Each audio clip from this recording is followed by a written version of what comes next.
آپ دیکھ رہے ہیں اردو خراب۔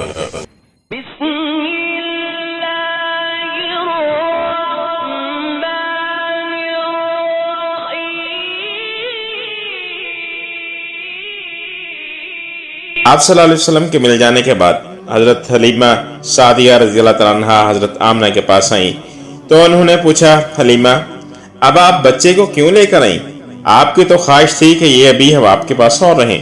انہوں نے جواب دیا، یہ اب بڑے ہو گئے ہیں اور اللہ کی قسم میں اپنی ذمہ داری پوری کر چکی ہوں۔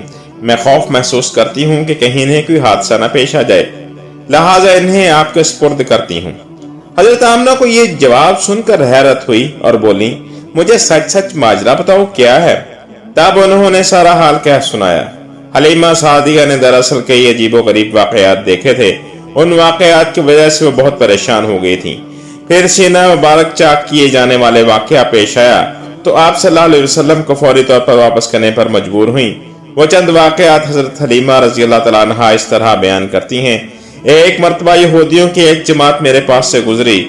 یہ لوگ آسمانی کتاب تورات کو ماننے کا دعویٰ کرتے تھے۔ میں نے ان سے کہا، کیا آپ لوگ میرے اس بیٹے کے بارے میں کچھ بتا سکتے ہیں؟ ساتھ ہی میں نے رسول اکرم صلی اللہ علیہ وآلہ وسلم کی پیدائش کے بارے میں انہیں تفصیلات سنائیں۔ یہودی تفصیلات سن کر آپس میں کہنے لگے، اس بچے کو قتل کر دینا چاہیے۔ یہ کہہ کر انہوں نے پوچھا، کیا یہ بچہ یتیم ہے؟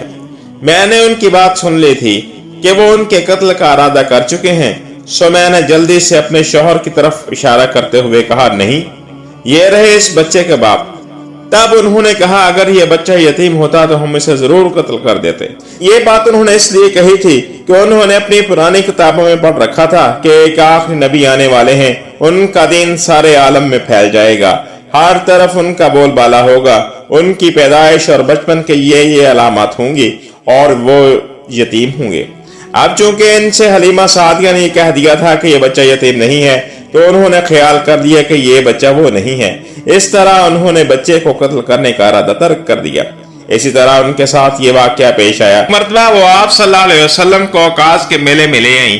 جاہلیت کے دور میں یہاں بہت مشہور میلہ لگتا تھا۔ یہ میلہ طائف اور نخلا کے درمیان لگتا تھا۔ عرب کے لوگ حج کرنے آتے تو شوال کا مہینہ اس میلے میں گزارتے، کھیلتے، کودتے اور اپنی بڑائیاں بیان کرتے۔ حلیمہ سعدیہ رضی اللہ تعالیٰ عنہ آپ کو مل لیے بازار گھوم رہی تھیں کہ ایک کاہن کی نظر آپ پر پڑی۔ اسے آپ میں نبوت کے تمام علامات نظر آ گئیں۔ اس نے پکار کر کہا، لوگو اس بچے کو مار ڈالو۔ حلیمہ سعدیہ رضی اللہ تعالیٰ عنہ اس کاہن کی بات سن کر گھبرا گئیں اور جلدی سے وہاں سے سرک گئیں۔ اس طرح اللہ تعالیٰ نے حضور اکرم صلی اللہ علیہ وآلہ وسلم کی حفاظت فرمائی۔ میلے میں موجود لوگوں نے کاہن کی آواز سن کر ادھر ادھر دیکھا کہ کس بچے کو قتل کرنے کے لیے کہا گیا ہے، مگر انہیں وہاں کوئی بچہ نظر نہیں آیا۔ اب لوگوں نے کاہن سے پوچھا، کیا بات ہے؟ آپ کس بچے کو مارنے کی بات کر رہے تھے؟ اس نے کہا، میں نے ابھی ایک لڑکے کو دیکھا ہے، معبودوں کی قسم وہ تمہارے دین کے ماننے والوں کو قتل کر دے گا، تمہارے بتوں کو توڑ دے گا اور تم سب پر غالب آ جائے گا۔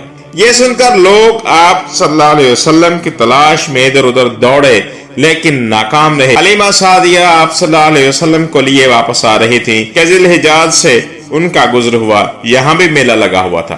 اس بازار میں ایک نجومی تھا، لوگ اس کے پاس اپنے بچوں کو لے کر آتے تھے۔ وہ بچوں کو دیکھ کر ان کی قسمت کے بارے میں اندازے لگاتا تھا۔ حلیمہ سعدیہ رضی اللہ تعالیٰ عنہ اس کے پاس سے گزری تو نجومی کی نظر حضور اکرم صلی اللہ علیہ وسلم پر پڑی۔ نجومی کو آپ صلی اللہ علیہ وسلم کی مہر نبوت نظر آ گئی، ساتھ ہی آپ صلی اللہ علیہ وسلم کی آنکھوں کی خاص سرخی اس نے دیکھ لی اور وہ چلا اٹھا، اے عرب کے لوگوں، اس لڑکے کو قتل کر دو، یہ یقیناً تمہارے دین کے ماننے والوں کو قتل کرے گا، تمہارے بتوں کو توڑے گا اور تم پر غالب آئے گا۔ یہ کہتے ہوئے وہ آپ صلی اللہ علیہ وسلم کی طرف جھپٹا، لیکن اسی وقت وہ پاگل ہو گیا اور اسی پاگل پن میں مر گیا۔ حضرین محترم، یہ خدا کی وہ حفاظت تھی کہ جو آپ صلی اللہ علیہ وسلم کی پیدائش سے لے کر آپ صلی اللہ علیہ وسلم کے سال تک آپ صلی اللہ علیہ وسلم اس میں رہے۔ ایک اور واقعہ ہے کہ حبشہ کے عیسائیوں کی ایک جماعت حضور اکرم صلی اللہ علیہ وسلم کے پاس سے گزری۔ اس وقت آپ صلی اللہ علیہ وسلم حلیمہ سعدیہ رضی اللہ تعالیٰ عنہ کے ساتھ بیٹھے ہوئے تھے اور آپ کو آپ کی والدہ کے حوالے کرنے جا رہی تھیں۔